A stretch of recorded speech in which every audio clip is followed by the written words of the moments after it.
اللہ فرماتا ہے، ہم نے زمین کو چیر کر اس میں اناج، انگور، زیتون، کھجور اور بہت سی فاکہہ یعنی پھل اگائے۔ ہر پھل اپنے رنگ، اپنی خوشبو اور اپنے ذائقے میں اللہ کی قدرت کا ایک نشان ہے۔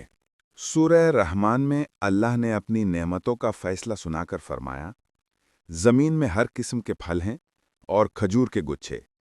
یہ لائن ہمیں ایک سوال پوچھتی ہے، تو پھر تم اپنے رب کی کون سی نعمت کو جھٹلاؤ گے؟ اللہ ہی وہ ہے جو آسمان سے پانی برساتا ہے اور اس ایک پانی سے زیتون، کھجور، انگور اور ہر قسم کے پھل اگا دیتا ہے۔ ایک قطرہ پانی اور اتنی انوکھی ویرائٹی۔ یہ تصویر صرف اللہ کی قدرت کا کمال ہے۔ اللہ نے فرمایا، ہم نے پانی سے تمہارے لیے ایسے باغ اگائے جہاں تمہارے لیے بہت زیادہ پھل ہیں، یعنی پھل اللہ کی طرف سے روزانہ دی ہوئی جنت میں ایک اللہ رحمتی مومنوں دعوت کے ہے لیے جو ہر ہماری صحت اور پسندیدہ روح پھل دونوں تیار کو فائدہ رکھے گا، دیتی ہیں۔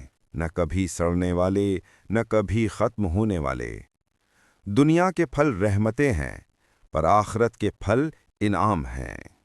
ہر پھل ہمارے لیے ایک یاد دہانی ہے کہ ہم نعمتوں کا صرف لطف ہی نہیں اٹھانا بلکہ اللہ کا شکر بھی ادا کرنا ہے۔ اللہ ہمیں ان نعمتوں کا شکر ادا کرنے والا بنائے۔